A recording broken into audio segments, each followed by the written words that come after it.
અમદાવાદમાં 15 ઓગસ્ટના સ્વતંત્રતા પર્વની પોલીસ વિભાગ દ્વારા દેશભક્તિમાં ઉજવણી કરવામાં આવી હતી। પોલીસ કમિશનર અનુપમસિંહ ગહેલોતની આગેવાની હેઠળ શિસ્તબદ્ધ પરેડ યોજાઈ અને રાષ્ટ્રધ્વજને માનભેર સલામી આપવામાં આવી। આ પ્રસંગે કાયદો અને વ્યવસ્થા જાળવવા, રાત્રિ પેટ્રોલિંગ, વાહન ચેકિંગ તેમજ ગુનાઓનો ભેદ ઉકેલવામાં ઉત્કૃષ્ટ કામગીરી કરનાર પોલીસ અધિકારીઓ અને કર્મચારીઓને એવોર્ડ તથા પ્રશસ્તિપત્ર આપી સન્માનિત કરવામાં આવ્યા। સાથે જ નાગરિકોની સુરક્ષા માટે પોલીસ જવાનોની સતત ફરજ અને સમર્પણને પણ બિરદાવવામાં આવ્યું હતું।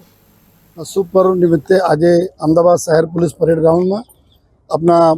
બધાના જો આન માન શાન રાષ્ટ્રીય ધ્વજને સલામી આપવામાં આવી અને સાથોસાથ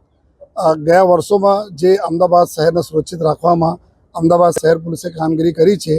એનાથી પ્રેરણા લઈને આવનાર સમયમાં જે અમારી લોકોને રિસ્પોન્સિબિલિટી છે કે આપણા અમદાવાદને સુરક્ષિત રાખવા માટે અને અમદાવાદના તમામ પ્રકારના દૂષણો છે અમદાવાદને મુક્ત રાખવા માટે તમામ પ્રયાસો કરવા માટે આજે અમે પ્રતિબદ્ધતા લીધી જોઈએ અને સાથોસાથ બધાને ખબર છે કે આવનાર સમયમાં અમદાવાદમાં જ્યારે 2029માં world police fire and games થવાના છે, 2030માં કોમનવેલ્થ ગેમ થવાના છે, તો એના તૈયારીઓ અત્યારથી ચાલુ થઈ ગઈ છે। તો અમે અમદાવાદ શહેર પોલીસ પર સજ્જ થાય જોઈએ આ દિશામાં બી અમે લોકો સતત કાર્યવાહી કરતા રહેવાના છીએ જેથી આપણા પૂરા વિશ્વમાં આપણા દેશના નામ, આપણા ગુજરાત રાજના અને અમદાવાદ શહેરના નામ સૌથી મોખરે રહે અને આવનાર સમયમાં 2027માં શરૂઆતમાં અમારા વાઇબ્રન્ટ ગુજરાત બી પૂરા છે, ફૂલ ફ્લેજ વાઇબ્રન્ટ ગુજરાતના આયોજન છે। એના હિસાબથી જો અમારી તૈયારીઓ આવનાર સમયમાં તહેવારોમાં તૈયારીઓ